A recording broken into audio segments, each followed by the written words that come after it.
hit that record button. And Anne Marie, go ahead and get us started. Hey, Kelsey.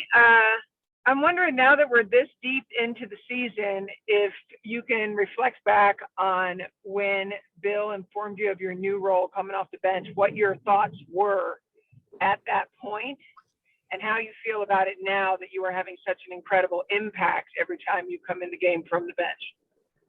Yeah, I think, at the end of the day, if what we preach is true, just trying to win, help the team win, then, whatever role that he has, put me in, I'm just going to try to embrace. So I feel like for me, when we talked about it preseason, I just was like, yeah, you know what?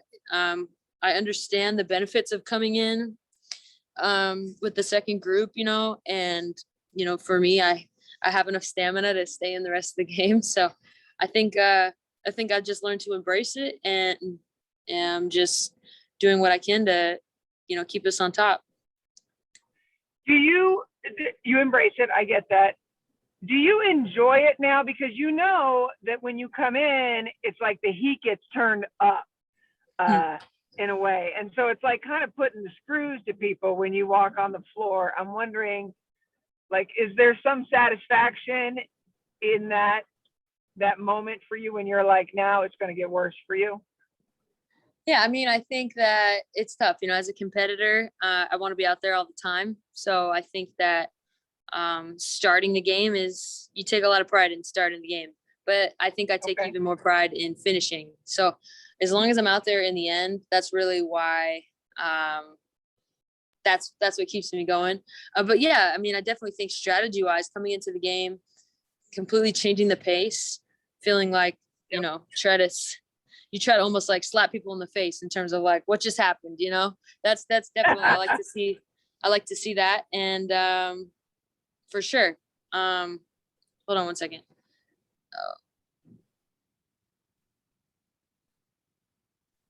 Sorry, Jig, that was Dan.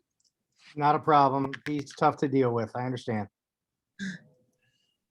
Just to put some numbers real quick to your question, Anne Marie, I was looking up some other things, but fourth quarter minutes, Kelsey Plum, 7th, averages 8.2 minutes in the fourth quarter. She is the second leading scorer in the league in the fourth quarter, 5.6 points, 51.7% from the field, 54.5% from 3-point range. So to her point of being in the game at the end of the game, she's killing it when she's in at the end of the game.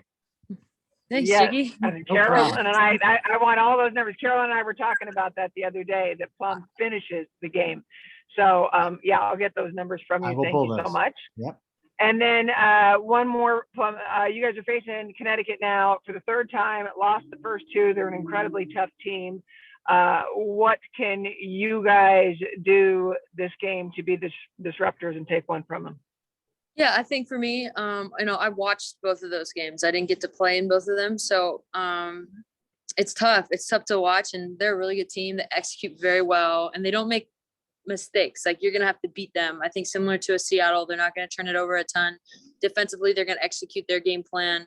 And so we have to do a better job of executing ours, right? And I think rebounding is going to be huge, keeping Junko Jones off the glass. He's one of the best offensive rebounders in the league. And, just our posts versus their posts. I'm not saying it's only about a post game, but at the end of the day, I know for me, when I come in, it's going to be about pace and more possessions. The more possessions we have, the better chance we have. Beautiful. Thank you so much. Thanks. Carolyn? Kelsey, so much has been made about the offense that you bring to the floor, but in the last two games, Bill put you on aerial action. So what does that say about the confidence that he has in you defensively? Yeah, she made some tough ones on me last game. I looked at her like, woo, that was nasty.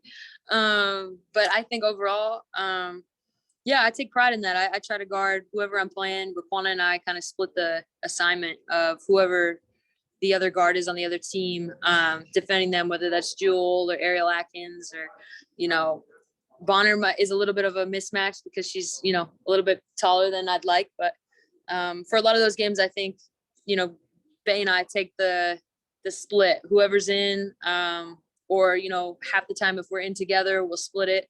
And so we just try to take pride in guarding the best player on the other end, on the perimeter. And, you know, I think we've done a good job.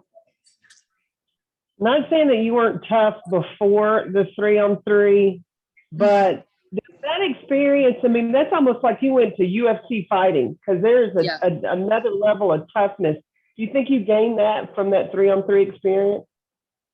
Absolutely. I would even go further than just the tournament, you know, playing 3-on-3 for, you know, ever since I came back from my rehab process. It's just been really good for me, you know, not shying away from the contact, having to go that hard all the time, having to be in the type of shape you have to be in to play 3-on-3, defensively being more physical, trying to fight over screens. It's just been really good for my game. And you know, I think a lot of times in rehab, we come back and we're a little bit tentative, and I was kind of thrown into it. And so I didn't know any different. And I think it's really helped me. And then last, I mean, how much is that gold medal kind of a stamp of, dang it, I'm good? Yeah, I mean, it feels good to win a gold, but to be honest, you know, this league is so deep and so respected. I think that for me, that validator is, you know, my focus is a championship, and so I'm really focused on that, and I'm focused on, you know, what I can do to bring to the team, that toughness, that energy, and so I'm going to continue to do that. Great, thanks, Kelsey. Thank you. Chantel? Hey, Kelsey. Quick questions for you. I'm curious, like, it feels like every day you guys have new videos, TikToks, Instagrams, whatever it is coming out. I mean, even in the past few days, like Asia posted the video of you two dancing. Dearica posted the video of you today with her bag going through it. This sounds like a really basic question, but how much fun does this team have? Oh, we have a lot of fun. We have great personalities. You know, I think social media wise, we're one of the most popular. So we definitely have high engagement, and people are fun. People love to dance. People love to joke with each other. So it's cool. It's cool being a part of it. I mean, like you said, there's a lot of personalities on this team, a lot of big personalities on this team. How is it that everyone comes together in that way and sort of shares the spotlight and shares the fun? I think it's just a common goal, you know, like when you want to win, you're just locked into what you need to do for your team to win. And I think for us, we know it's maybe an individual sacrifice, but at the end of the day, we're trying to be the best teammates we can be to win this championship. So I think that, sure, I'm sure there's, in any situation, there's always personalities and you have to figure out how to mesh them together. But this team has been together long enough, the core, you know, and then the add-ons we have are good people. And, you know, we're just out there, we're trying to hoop. Cool. Thanks so much. Thanks. Kelsey, you are free to get swole. Thank you. We'll see you way too early tomorrow on some flight somewhere.